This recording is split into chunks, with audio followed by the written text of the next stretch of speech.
Facebook jails, Twitter bans, YouTube demonetizes, and Google buries. Some political activists think it's time for government to intervene. I'm Joel Kurtnitis. And I'm Josh Hugo. And you're listening to Constructive Interference.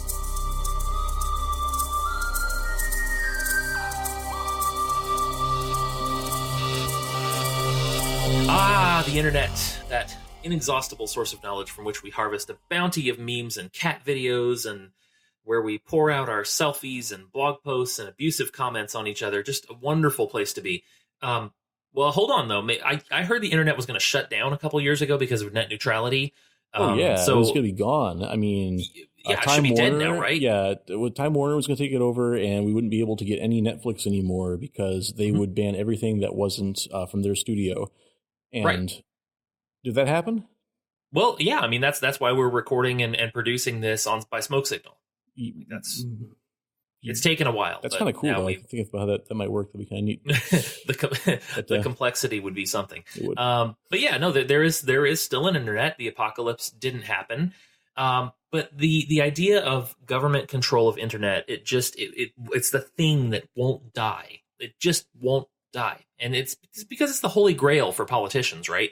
Like, everybody wants to control the internet. It's the golden goose, and it's the platform by which pretty much all of modern society gets by at this point. I mean, seriously, if the internet died tomorrow, I don't even think any of us, at least our age or younger, can really fathom the catastrophe that would happen on the next day. I mean, like, it would just be instantaneous nightmare nationwide if the internet went down. But somehow people look at this wonder that is the internet and think, you know what, that would be great if it had to go through a few 100,000 bureaucrats day to day. And so that's where we're at again. We got a different sort of, it's not net neutrality this time. We have a different sort of crisis arising with the internet. Yeah. I love it that the lack of a crisis materializing never thwarts or dissuades anyone's enthusiasm for crises. Oh, no. Doesn't stop anybody. Net neutrality, it was going to be the death of the internet, right? Netflix would be gone already. Amazon would be censoring and banning anything they didn't want you to see, et cetera, and that didn't happen. But yet, everyone is still quite confident that we need government to intervene in this new crisis. Yeah, I know. It sounds a bit like climate change in some ways, doesn't it? Be that as it may, that's a future episode, I promise. I know I've said that several times now on the podcast, but that's going to be a future episode because I actually love talking about climate change. It's really fun. However, today we're talking about tech giants. So the tech giants, we're talking like Google, Facebook, Twitter, Amazon to some extent. There's a whole lot of giant tech companies that are under close scrutiny right now.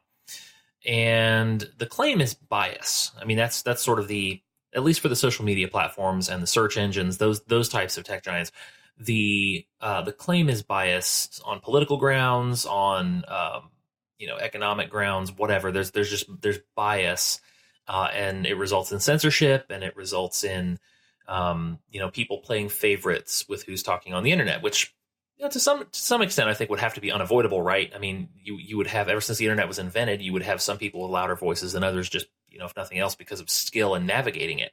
Well, that's not new to the internet. I mean, ever since people started to talk, some people have had louder voices than others. Well, sure. I mean, this idea that everybody should somehow have an equal voice, that's not realistic. That's not human experience at any point in history. Or that everybody is even capable of that. I mean, I give my money to Ted Cruz to get on the debate stage because I am not Ted Cruz on a debate stage. Right. No, it's interesting. Did I just give away my political inclinations there? I think you did. I'm sure everyone who heard I hypothetically. I'm sure all of you, all of our Beto supporting fans are now going to leave now because you said that. Yeah, man's a good debater. Man knows how to debate. I'll give him that. Yeah. But it's just really interesting. People talk about how the internet's the power of Google, the power of Facebook is inhibiting or diminishing the voice of the little people. It's like whoever Google favors, they're the ones who get all the voice, and those of us who are not favored by Google can say nothing. We have no voice. We can't speak. But it's funny because in the past, like say 500 years ago, when there was a king in every European country, only the king or people who were liked by the king had a voice. And you couldn't just publish tracts that were critical of the king or whatever. And well, you could, but you wind up rather toasty. Yeah, you could have your skin pulled off or something, equally unpleasant, depending on. They had some bad stuff, man. Okay, quick parenthetical. Infographics show. Go over there, look up ancient torture devices. It's really one of the more messed up things. Anyway, go ahead. Yeah, people are really apply their creativity there. They did. But as far as having a voice, though, it's like, I mean, for most of ages past, the average person, their voice was literally just as far as they could talk, and they had to be careful what they said. And if you were rich, you might have access to a printing press. And if you had the ear of the king, you might be able to proclaim a word over a wide area. But most people had no voice at all. So, I mean, you and I, Joel, it's like we're nobodies, right? Well, I mean, I don't mean to speak for you. Oh, no. I'm a certified nobody. All right, all right. I don't know if that's actually, is that a plus or a minus if you're certified as a nobody? I gotta go back to positive and negatives here. Oh my gosh. But yeah, so I mean, you and me, we're like nobodies, but we do have people here who are listening to us talk right now. And we're able to do this with the power, of the internet. We can pay a small amount of money and have our podcast uploaded and listened to, and maybe not by very many people, but by somebody. And that's a power that most people throughout history haven't enjoyed. And so when we look at the internet and see how some voices are amplified and made huge and some voices remain obscure, well, really, historically, some voices have always been huge. And the fact that voices like ours can even reach obscurity is a step up. Right. Yeah, I mean, that's valid. The more things change, the more they stay the same, as they say. And when you talk about, these tech giants that control our internet experience not being unbiased, well, it does give them a sort of soft control over certain facets of the internet. But you're not required to be there. Right? I mean, what you're talking about, kind of rising from obscurity, if you look before the age of these social media platforms, people could still publish their stuff online. You would create your own blog, right? Like I've done a blog. Lots of people have done blogs. And that was your own space. Mark Zuckerberg had nothing to say about that. It was your own space.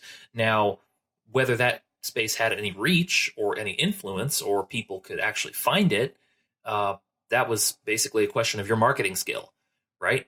And so, and that's where I look at this, and people have somehow come to think of exposure through Facebook and Twitter and other online platforms as being a right, and that's just really weird to me, right? Because they're creating exposure for you in exchange for ad revenue and other things like that. They're creating exposure for you to family, to friends, to audiences, to customers potentially. They're providing this as a service. It's not like it's out of the niceness of their hearts. It's like this is something that is of value to you because they are so popular. It's not like, well, you decided to pitch in and help them, and that's, you made them what they are today. Okay, maybe fractionally you did. But that's what the distribution that we're talking about here kind of relates to what you're saying about rising out of obscurity. Like that, hey, if you don't like Facebook, you can go out right now, go create your own blog, and best of luck to you. Just go out there and put up posters all over your city. Hey, go find my blog. It's at www.obscureblog.com. I mean, like you can do this, but you're not going to get very far with it. Anyway, the controversy has increased over this because of the bias that's come up, the bias issues, I guess, or the concerns around bias that have come up around these tech giants. And I want to say it sort of culminated after 2016 when the Russian hacking or whatnot, everybody blamed Facebook for Hillary losing the election, which is, if you really followed her campaign at all, was really comical. I found that's kind of the joke of the year to me. Well, everyone was to blame bad. Except her. Oh, so. gracious. Oh my gosh. I saw, speaking, okay, another Twitter rant here, but she tweeted something out earlier today about Mitch McConnell breaking democracy because he didn't want to advance this HR1 bill that they have that overhauls our election process. And I'm like, you stole the nomination from Bernie Sanders by literally buying off the DNC, and you're going to lecture people about democracy? Anyway, so just lost all of our Democrats for this episode. Stick with us, people. The Democrats and the Beto people in one go. I know, right? Man. You'd think there was some overlap there. Yeah. The controversy around it kind of came to a head when Mark Zuckerberg himself, the Zuckster, got hauled before Congress, sitting on a padded chair. I might note, go look up those photos. I'm not lying. and then got questioned by a bunch of people in Congress, a bunch of legislators, and it can only be described as just super duper facepalmy. I mean, did you watch that, Josh? I watched excerpts of it. Oh man, yeah, excerpts about all you can do. My face was palmed. It was so bad. It was just the worst thing you've ever seen.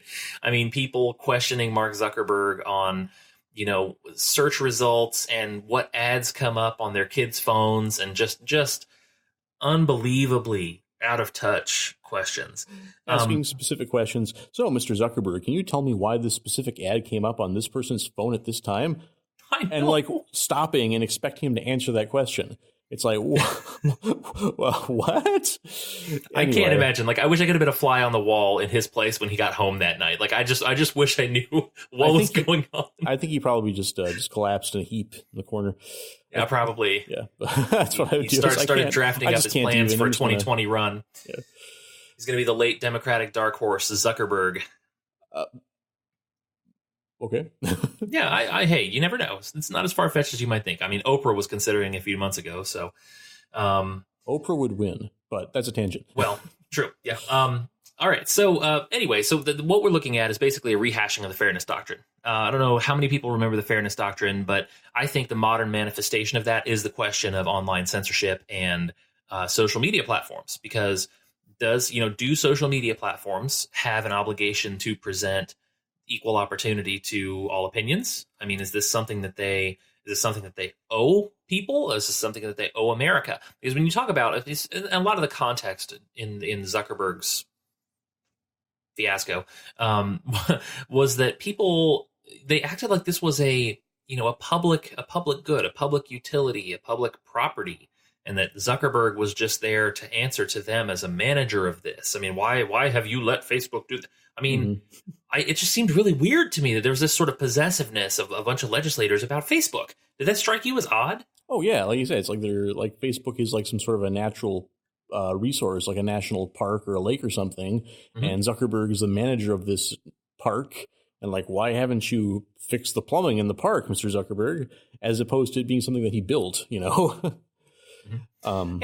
and conservatives have been sounding the alarm on this for a while, because I mean it does. I mean, it is, the numbers bear out and the polling bears out that these tech giants are overwhelmingly liberal in their staffing and in their administration, all of those things. And so you would expect to see that bias play out about the way it has, which is, a bunch of high profile conservative figures and a bunch of high profile figures who are, I would say, perceived as being on the right, including some wacky loons like Alex Jones, are getting cut off of these platforms. They're getting pushed off. They're getting demonetized. They're just being treated overall like second-class citizens. And that, if you are somebody who's on the right, who's not a loon or a nutcase who breaks their community standards and their terms of service, then you would be concerned about this kind of thing. I mean, I get it. I don't want to see, for instance, Ben Shapiro kicked off of social media platforms for being a conservative. I would be pretty worried about that, because these the migration of our society to these platforms has given them a whole lot of power and a whole lot of reach. And like you said earlier, it's not that we're owed that reach, and many people don't have it, whether they have a platform or not. But having that opportunity that you've built and worked for and you've invested into these platforms, and then having it suddenly taken away, and often without an explanation, that leaves you in a bit of a hole. And if it's done all at once with a lot of people, it can change the course of, say, an election. And I can see how that's a little worrisome. Yeah, I mean, it's worrisome, but I'm not sure what you can really do about it, which I guess, like you're saying, you have people here, I've seen, maybe you can name some names. I can't name any names of people who I know personally, but I've seen people who are at this point advocating that we should, people on the conservative side and the right side saying that we should have government regulate Facebook, government should regulate Twitter to prevent them from being biased in those ways. Well, notably Tucker Carlson. I know he had an interview with Mike Lee during which he presented that and was making his strongest case for it. There's a name. Yeah. What did Tucker Carlson say in this interview? I didn't see it. Oh, it was really interesting. I'll make sure there's a link in the show notes. But he was just saying that, well, there's bias and he did make a case that that these platforms are, it's kind of the Ted Cruz case, which is that they're more content providers than they are platforms, or else they have to make up their mind whether they are platforms or whether they are content providers, because of, legally we separate those two things. And so if they want to be platforms, they have to be fair. If they want to be content providers, they don't have to be fair, but then they're liable for all the content. So it's that is the one. I know we haven't given a lot of conclusions on where we're going with this yet, but that is the one thing that I will definitely give to the conservative point on this, is that, yes, legally there is a difference between a platform and a content provider. If you are a platform, you're supposed to be neutral in the way that you allow people to use your platform. And so, you have your terms of agreement or whatever, but banning people or getting rid of people because you disagree with them ideologically would be a sort of, regardless of how you stand on the whole bake the cake thing, that would be along the same lines as that, like denying you a Facebook page because I don't like your ideological affiliation. It's kind of discriminatory along the same lines as other things that we prohibit in U.S. law. Now, if you're a content provider, then you don't have that consideration. You have no obligation to be fair whatsoever. You owe no one anything. However, you then become legally liable for what content is posted on your site. And that's the problem, is that, Facebook, and especially today, I just saw an article in the Des Moines Register about people calling for more congressional control of Facebook because the New Zealand shooter posted a live stream of it to Facebook, and it was up for 17 minutes before Facebook caught it and started pulling it down en masse. And people are calling for more congressional oversight because of that. But if they're a content provider, you can see what I'm saying. If they're a content provider, they are legally liable for that being up. But 17 minutes, the shooting took longer than that, so they caught it and pulled it down before the stream was finished, you're saying? Well, right, which for a platform that has billions of users, that's a pretty remarkable That's pretty feat. impressive. Good job, That's Facebook. Very impressive. Yeah, I know, right? That's how long do you think it would take the IRS to find something like that? Why do you have to keep your tax records for 7 years? You know why? Because they don't find you in 17 minutes. Yeah. No, go ahead. I guess that's really, so people are calling for congressional oversight of Facebook because of this video, but Facebook caught the video before it was even finished and pulled it down right away. So what function would congressional oversight have performed in this case? And that just seems like a real example to me of people thinking government is like a panacea. People always think that if we just make a law or have government somehow manage a situation, then it will magically be better. But in that case, no amount of congressional oversight would have gotten that video down faster than it was gotten down. So, well, and the other part to me is, I understand that it's horrific and it's an atrocity that's being shown on there. But in terms of a responsibility of a platform provider, what is your responsibility toward that exactly? You can't stop people from posting obscene, awful things. They're going to continue to do it. And so I feel like, if you have somebody standing and saying horrible things in the public square, if you want, if you have a legal case against them, then sure, make the legal case and bring law enforcement in and do whatever you can. But if not, if it's just a horrible, crude person or someone showing offensive things, then that's something that you can walk away from. Society needs to deal with whatever. There's sick people looking at sick things on the internet all the time. And so I guess I look at it and go, well, I understand that it's horrible that it did go up, and it's horrible that the whole thing happened. But what's Facebook's responsibility in this? That's the part I'm a little bit fuzzy about. Yeah, well, I'll say this though: government just has a hammer. People somehow have this idea that government can have nuanced or surgical solutions to things, but really all government can do is punish lawbreakers after the fact. They can make a rule, you don't follow the rule, they hammer you for it. Sure. When you're holding a hammer, everything's a nail. Yeah, exactly. So in this case, now let us just suppose that Congress had passed a law which made it illegal for Facebook to host content like that live stream of the shooting. The only difference that would have made is that Facebook would now be being punished for something that they really couldn't have helped in the first place. Right. And then, what you would presume that they might look at future systems to be able to control that kind of thing. But to the extent that you're able to control those things, you no longer have a free and open platform. Right. I have no interest in a social media platform where all of my posts get reviewed for 24 hours before they're released. And that's not how our society works. And that sort of system is really the only way that Facebook could be assured that that sort of content would never go up. Right. And that's what happens with ads already. If anybody runs public pages on Facebook, you will encounter some of those review standards and whatnot on Facebook and on other platforms as well. We don't want to pick on just Facebook here, but another concern that's come up is Google, because they're the world's largest search engine, right? So you have Google, and they're able to bury search results, which a lot of people that are fighting passionately for one or other political belief take issue with that. And again, you see just a dramatic display of ignorance about how search engines actually work and how they prioritize things, how the algorithms work. When people are talking about, well, I have a page, and all of my cousins and nephews think it's great, but it's all the way down on page 12 on Twitter. There's a lot of complaint about that I think is rooted in people just not really understanding what the internet is and how these things work, and and even the necessity of a search engine, what the vital function that it actually performs. Oh yeah, I think people have this idea that Google somehow, they have this picture of some Oompa Loompas who are actually making a list by hand in some factory someplace. It's not like that at all. I mean, the search algorithms are fairly complex, but what it basically comes down to is one, keyword searches. Does the page have the keywords you're looking for? And two, the popularity of the page. That's why Wikipedia, no matter what you search for, there's a good chance Wikipedia is going to be right at the top of the search results. Mm-hmm. And the reason for that is simply because everybody links to Wikipedia. I heard a fun joke. It was a meme I saw. The question is, if everybody was jumping off a bridge, would you jump too? Of course, moms are. That's a mom cliche. And you're supposed to say, well, no, of course I wouldn't. Well, an AI, heuristic learning algorithm would say, well, yeah, because that's how AIs learn. It's like, well, everybody jumped off the cliff, everybody jumped off the bridge, so that must be the thing to do. So I'm going to do that. Mm-hmm.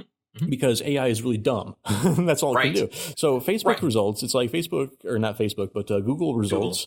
Google just looks and sees, well, what is everybody else going to? What is everybody else linking to? Well, I'm going to go to that because it's just a machine. Mm-hmm. And people don't get that. Right, because the purpose of these things is to connect people. That's the point, is to connect people. You should be able to see what other people are writing, what other people are saying, what other people are doing, what other people are watching. Like that's the point of these technologies, is ultimately to connect people. So when you insert machine learning and AI into that mixture, you end up with something that's really too complicated for somebody. It's not like, and the evil henchman breaks into the back room and switches the wires on the switchboard, and all of a sudden all the conservative sites get buried. Like, that's not how it works. Like, yes, I'm sure. I mean, I have no question. Again, statistically, it's a certainty. There is massive political bias in the administration of these organizations. However, there's also an economic incentive for them not to screw anybody too much. I mean, there's a large platform there that requires, or there's a large audience there that requires them to at least make some concessions, and that's what I like to remind people of. Is that these services could very well have just been started for specifically and explicitly for one political ideology. Like, this is a Democrats only page. It's called Facebook. It's wildly popular, and it's the best thing you've ever seen. But this supposedly, well, I won't say supposedly, this biased organization finds that it's profitable to let you spout off your political views no matter where they land, because they're making money off of it. And the more views and the more publicity and the more popularity you get, that actually does good for them. So it's a wonderful example of what we were talking about last week with capitalism. However, conservatives who are upset at these organizations have formed a sort of an underground brotherhood. And the more, especially on YouTube, if you look around on YouTube a lot, you'll see a community that's been built around social media censorship, and on Reddit even more so. But it's almost become like a status indicator. Like, how many times have you been in Facebook jail? Oh, I've been in 9 times. What about you? Like, seriously, these are conversations that happen on the right because it's become so commonplace. I've never been in Facebook jail. Have you? No, I don't think wait, no. Well, it depends. Okay, so I my personal account has not. However, I have had ads pulled from public pages before. So I don't know, sort of halfway Facebook jail, maybe. Call it juvie. I've been in Facebook juvie. How's that? Sounds good.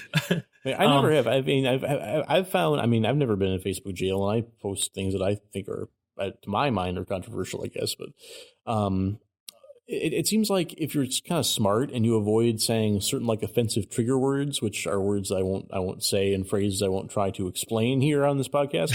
But it seems to me that if you just avoid certain like rather obvious trigger phrases, you can pretty much stay out of trouble. It's been my experience. So here's one question I have. Could it be that these tech giants are actually strengthening the community they're trying to silence? Because that they appear to be trying to silence. Because, I mean, when you have this sort of camaraderie formed and you have a fairly large group of people now out there making a whole lot of noise clamoring for not only congressional oversight and potential, trust busting suits against these companies, but and by the way, the party that holds most of the keys of government is making all this noise, but also talking about, introducing competitive sites and competing websites to perform the same functions. Is that backfiring on them, you think? I don't know. We'll have to wait and see. Yeah, I guess. I mean, that's, sometimes you're just so darn reasonable, Josh. Why? Like, I was hoping for like a half-baked take here so I could make fun of you, and I got nothing. It's unbelievable. Sorry. I'll try to take less. But you're definitely right, though, as far as it becoming a badge of honor to have been censored. And with that, see, it's really hard to censor people effectively. It's like prohibition. You make prohibition, what happens? You get a bunch of gangsters with Tommy guns. Is the result. It's not what you wanted, but it's what you get.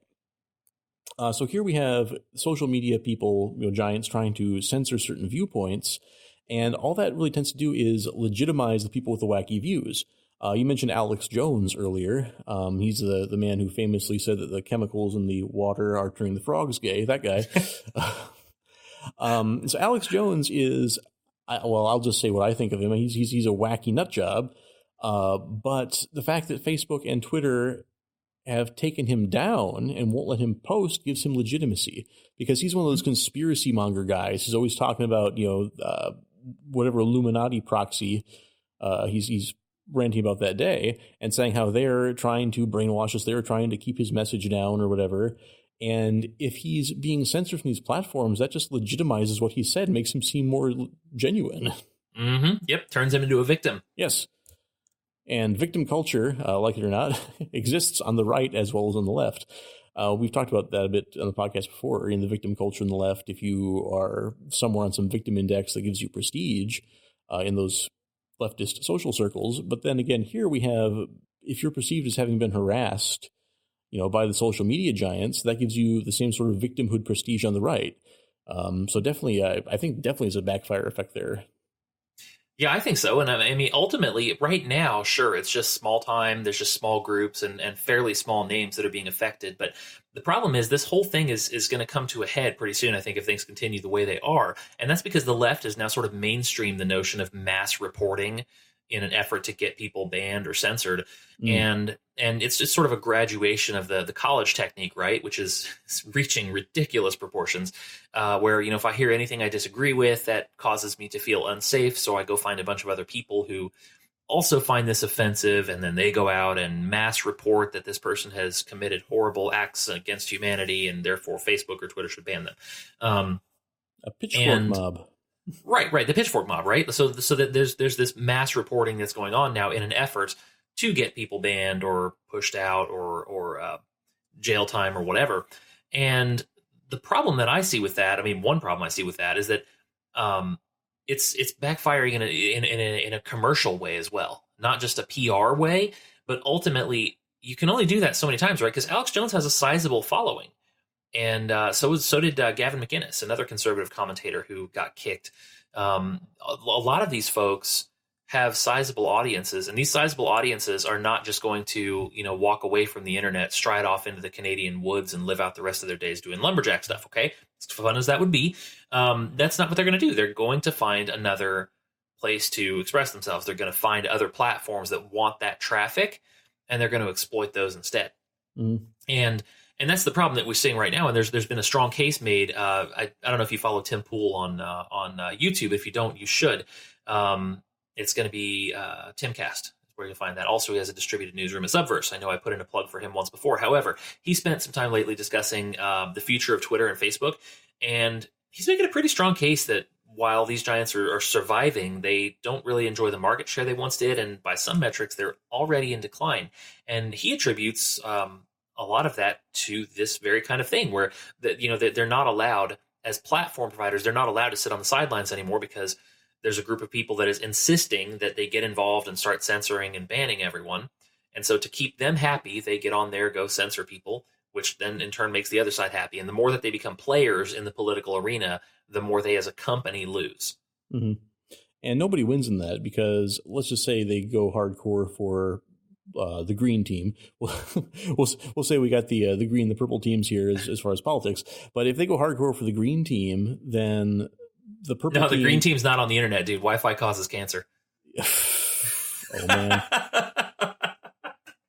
Anyway. But if they go hardcore for one team, we have this terrible echo chamber effect, which happens anyway.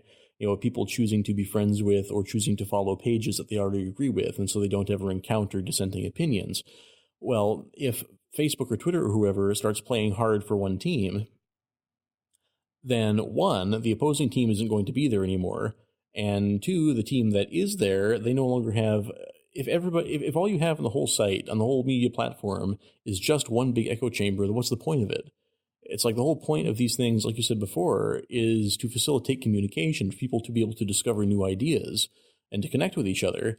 And if this sort of censorship effectively segregates the platform, so in things, this is a Team Green platform, this is a Team Purple platform, then basically neither platform has any real reason to exist anymore, because the communication can't occur.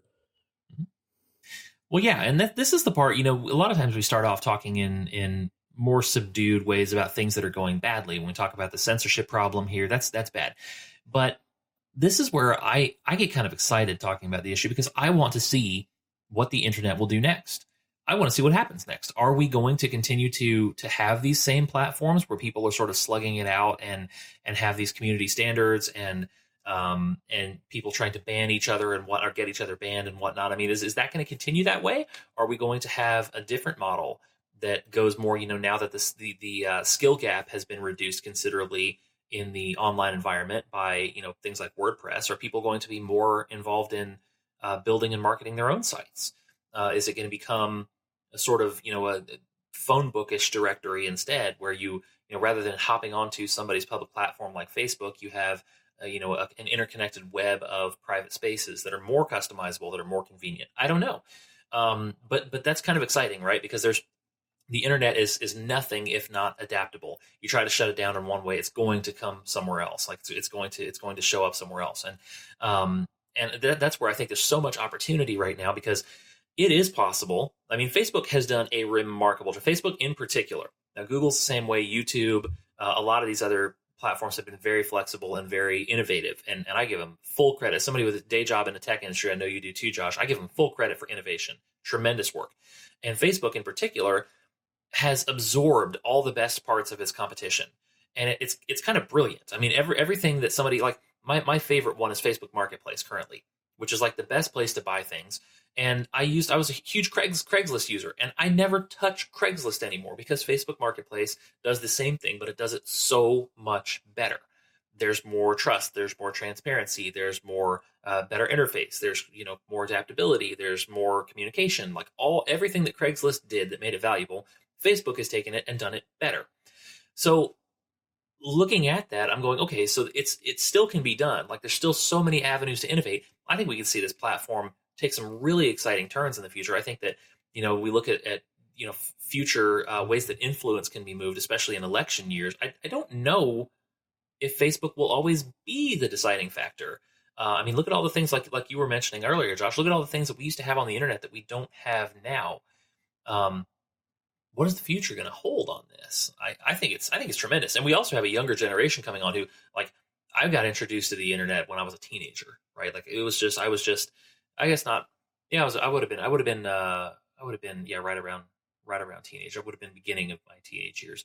And, but we have people now who, like my kids, they're going to grow up with the internet from day one. I mean, they don't know any other life. Kids now are coming out of high school knowing how to code. They're knowing how to build their own sites, doing web design, all this stuff. And that's if you grow up thinking about that, I don't see Mark Zuckerberg sitting on top of that pile for too long. Do you? No, I don't think so. And I think you mentioned the idea of people having their own connections, where the Facebook is more like a phone book where you browse people's private sites. And it's entirely possible to make a system like that using an open source system where you have everybody has their own blog and everybody publishes their feed, which is possible now. And the social component just comes as an application which simply aggregates everybody's blog you subscribe to and makes a feed out of it. And that sort of thing could actually be done relatively simply, and it could be open source, and nobody could own it, nobody could censor it, and that would be cool. Yeah, but that's what I'm talking about, though, is that like with just a slight bump up in skill from where we are now, because the value of some of these platforms is that they don't require any skill. And so if you are, a 70-year-old retiree and you want to become active in politics, you get a Facebook account and suddenly you can have an audience. It doesn't take a lot of skill. You don't have to do much with it. But I think over time that's going to be reduced because, navigating the internet and navigating websites and creating websites is now about as commonplace as working on cars was in the 60s. So it's becoming kind of a normal thing that everyone has a basic knowledge and understanding of how to do. Mm-hmm. Well, it's kind of branch off of that. It's like a lot of the justification for wanting government to take over or to censor these websites is the claim that they have monopolies. Facebook has a social media monopoly, or Google has a search monopoly. But the thing is with the internet is that none of these things these sites do is actually unique. Traditionally, if you have a monopoly on something, it's because you own all of the means of producing that, and other players can't come in and compete with you. But on the internet, the threshold for entry is basically zero. It's like literally anybody can go and get a blog for free and be seen by anybody. So all Facebook does and what Google does is they are simply giving you convenient ways to access the content that is already there. If Facebook did not exist, if Google did not exist, if YouTube did not exist, it would still be possible to access 100% of the content that you see on those places. It would just be less convenient. And so to me, the idea that this is a monopoly situation where we need to rein in these companies before they take over everything doesn't really even make sense, because all they do is provide convenient access, and a more convenient means of access could arise at any time. Or if people even decide they don't want that much convenience, they value freedom, or they value a lack of censorship more than convenience, people can just decide that. So yeah, like you said, like what is the internet 15 years ago or 20 years ago? Everything was AOL. Yahoo was the king of search. You laugh because it's like AOL and Yahoo. You say those things now, and it's just like that. You think of like old people furniture, Yeah, right. It's like that reminds you. Those names have a funny, musty smell about them now, right? Right. Quaint. Yeah, they're quaint. Yes, they're quaint. Your MySpace page, it kind of reminds you of one of those old black and white cathode ray TVs without the nostalgia, maybe. Yeah. But I had a Zanga blog. Did you ever like Zanga? Do you even remember that? I heard. It was crazy back in the day, man. Yes, I do remember that actually. Oh, so bad. I was such an emo teenager, and I think I might have kept it into college. It was just the worst thing. I went back and read back some of my old stuff for a good laugh. Yeah. Well, I was a smart teenager. I kept my embarrassing emo thoughts on paper so that people couldn't read them. So I had a one up on you there. Yes, you did. All these things can just be replaced so easily. It's like people are, because Facebook is huge right now. It's like, well, Facebook became huge so fast and it replaced things that were huge before, and it can go away just as fast. And people need to, I think, realize that.